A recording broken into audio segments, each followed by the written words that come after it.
Occasionally I receive messages from viewers, I suppose, that are alerting me to certain things that are going on in the fishing world, like hatcheries closing or water usage issues and so forth. And I just received one this morning about the BPA, the Bonneville Power Administration, eliminating their funding for certain Columbia River hatcheries.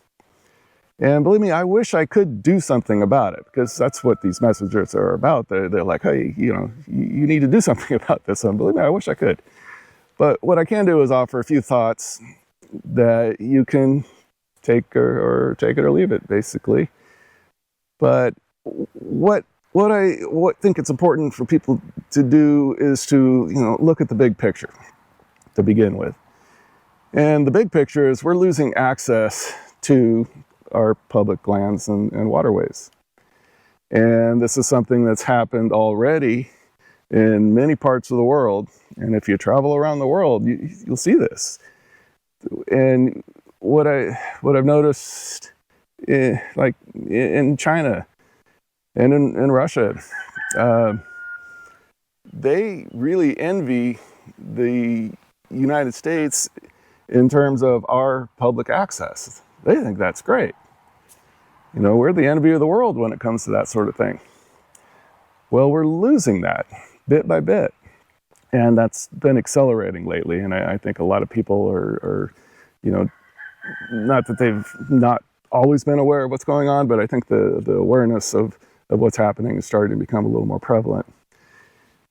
So a couple of key points here that I think can help in the long run if we're going to try to stave off this basically stealing of our rights to public access. Now, like in that BPA decision to eliminate the funding for the hatcheries, the basis for that, now this is going back to 1993 when they started funding the hatcheries through a program that's developed with the states that provided funding to try to enhance the wild stocks. That was the point of it originally.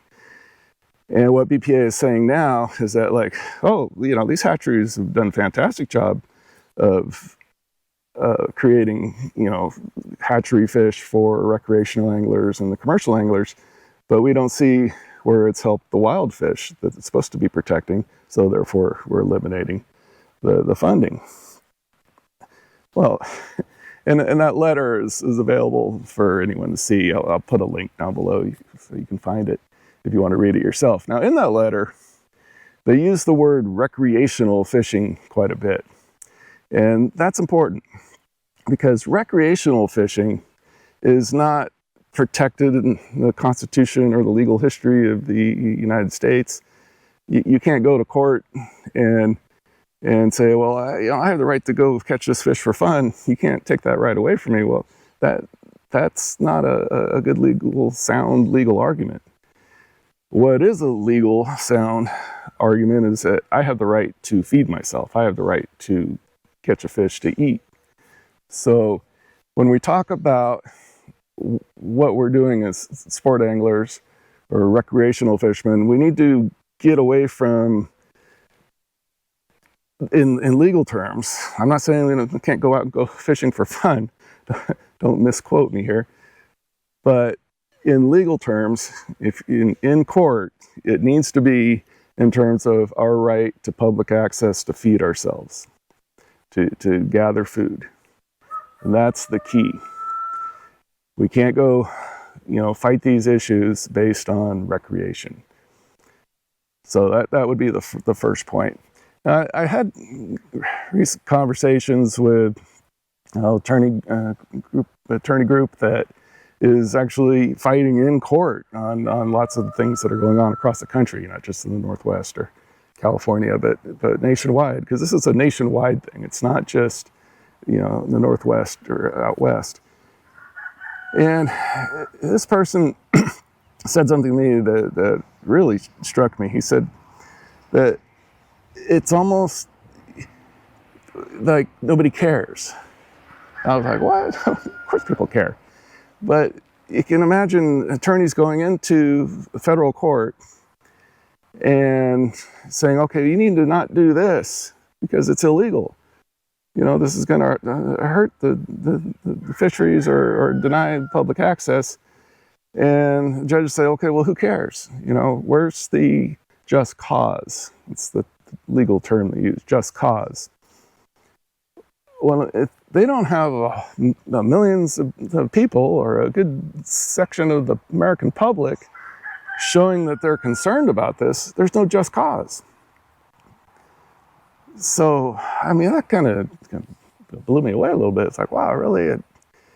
You know, these attorneys are trying to fight to keep our right to access, and actually they've won most of the cases because most of the things that are going on are totally illegal. It's just somebody's got to call them on it. You know, someone's got to go to the judge and say, hey, look, this is what's going on. But the issue that they've run into is a lack of just cause from a lack of apparent public interest. So it's important that everyone concerned with this, it somehow, and I wish I had an easy solution for how to do this, but somehow we need to present ourselves as a unit of people, as the public of the United States of America that is concerned about these things and is willing to stand up for it and establish just cause. Now, I really don't believe that the fishermen out there and so forth don't care. I know that's not true. But what is true, I think, and this is not something that I'm making up for sure, I've been hearing this sort of an analogy for years, is that our army of fishermen, if we're fighting a war to save our access to public, lands and water, our army's a little scattered. It's kind of small to begin with because the truth of the matter is most Americans don't fish. So you take total number of fishermen in the United States, it's not a gigantic enough number to be a threat politically. Think about it like that. But regardless, our army needs to be more cohesive and it needs to include anybody because just the sport fishermen is just not enough people. So this is a fight that everybody who is concerned about access to the outdoors needs to be involved with. So that's everybody who goes fishing, hunting, camping, hiking, anything to do with the outdoors.